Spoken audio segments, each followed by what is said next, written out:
Di dalam Al-Quranul Karim Allah Subhanahu wa taala berfirman, "Wala tarkanu ila alladhina zalamu fatamassakumun nar wa ma lakum min dunillahi min awliya'a thumma la tunsarun."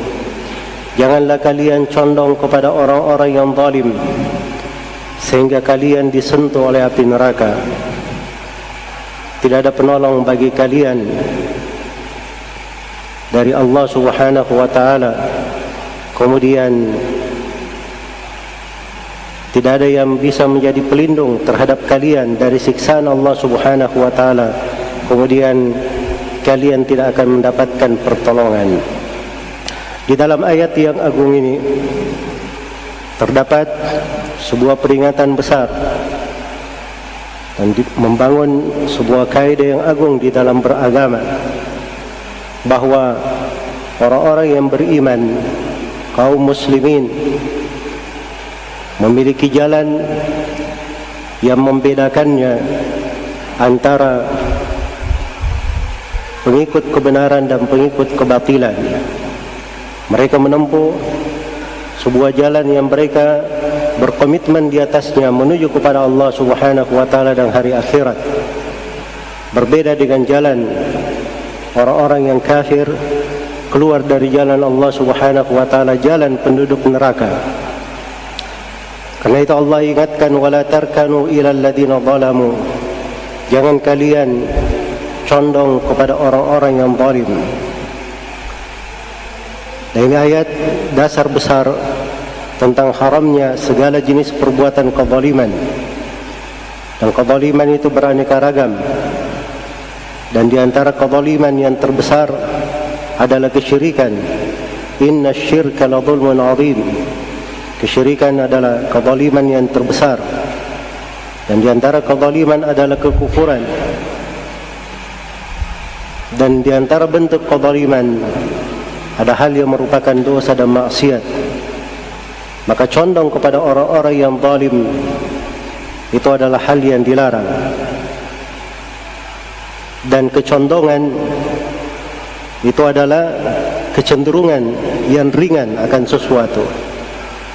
Tidak dibahasakan dia cinta atau totalitas untuk menerima, tetapi ini kecondongan, kecenderungan hati.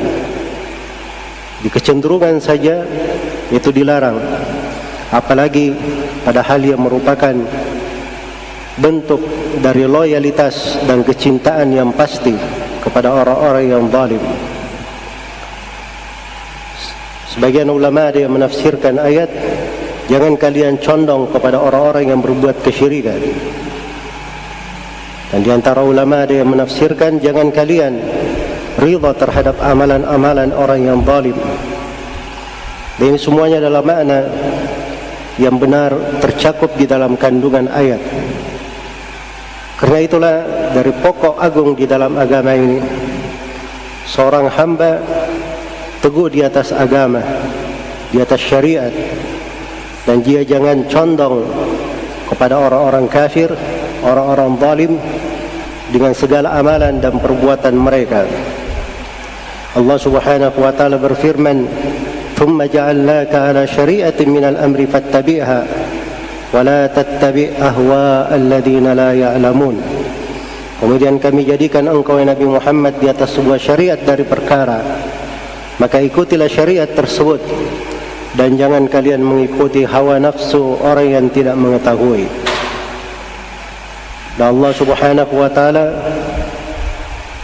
telah membedakan antara kehidupan umat Islam dan kehidupan selainnya.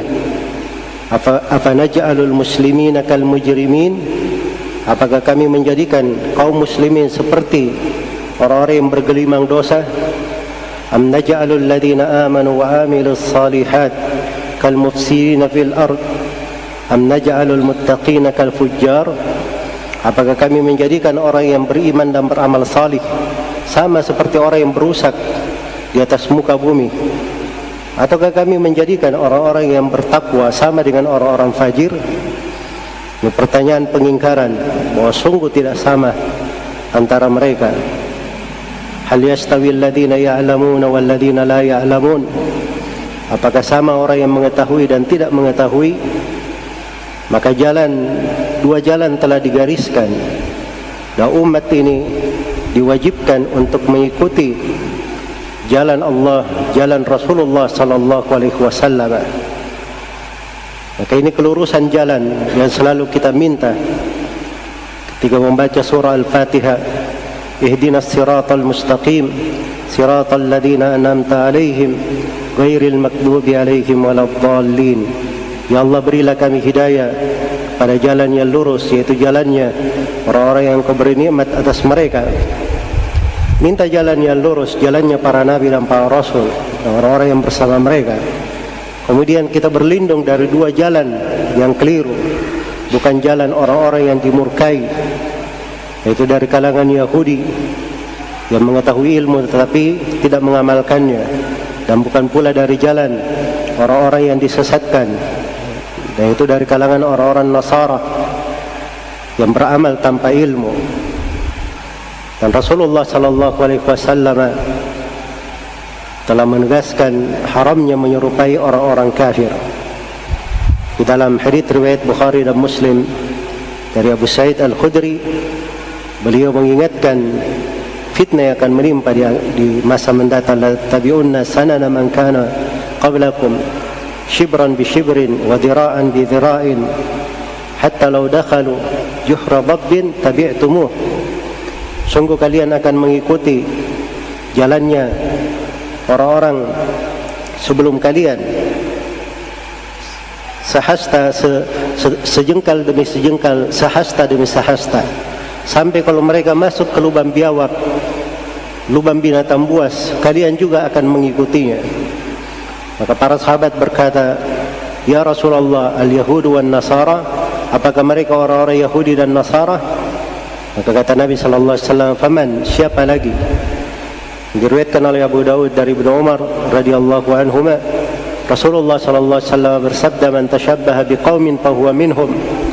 Barang siapa yang menyerupai satu kaum, maka dia termasuk dari mereka.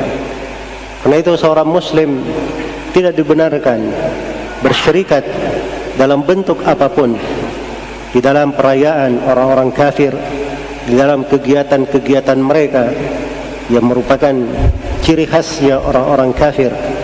Tidak ada hubungannya dengan umat Islam. Tidak dikenal akhir tahun perayaan di tengah umat Islam di kalender Hijriah mereka, apalagi hal tersebut berasal dari luar Islam. Karena itulah hendaknya setiap orang itu selalu bertakwa kepada Allah Subhanahu wa taala. Suatu hari Nabi sallallahu alaihi wasallam ditanya, "Ya Rasulullah, man najah?" Wahai Rasulullah, apakah jalan keselamatan itu? Kata beliau, "Amsik alaika lisanak." Hendaknya engkau selalu menguasai lisanmu. Wal yasa'ka baituk. Dan hendaknya rumahmu menjadi lapang bagimu. Wabaki ala khati'atik. Dan selalu tangisi dosa-dosamu. Maka itulah seorang muslim di tengah ujian dan cobaan, di tengah banyaknya kemungkaran-kemungkaran yang beredar, dia memiliki jalan, ada pijakan dan pedoman hidup. Dia selalu menjaga kebaikan dirinya, tidak menjatuhkan dirinya di dalam dosa, dalam perkataan maupun perbuatan yang buruk. Demikian pula dia bersyukur terhadap karunia dan nikmat Allah. Dia berada di tengah rumahnya, di kondisi banyak kemungkaran di luarnya, sebagaimana dia banyak merenungi dari dosa-dosa dan kesalahannya. Maka seorang hamba hendaknya selalu menjaga hatinya untuk selalu condong kepada Allah Subhanahu wa taala dan Rasulnya, condong kepada syariat dan ketentuannya, selalu cinta untuk beribadah kepada Allah Subhanahu wa taala, mengagungkan negeri akhirat di dalam dadanya, dan dia selalu menghindari segala ketertarikan dan kecondokan kepada hal-hal yang melalaikan, apakah itu di dalam kekufuran, di dalam kezaliman, di dalam kemaksiatan, di dalam hal yang bersifat dunia maupun yang semisal dengannya. Semoga Allah Subhanahu wa taala selalu menjaga kita semua di atas hidayah dan menjauhkan kita semua dari segala fitnah dan kejelekan. Innahu waliyyu dzalika wal qadiru alaih.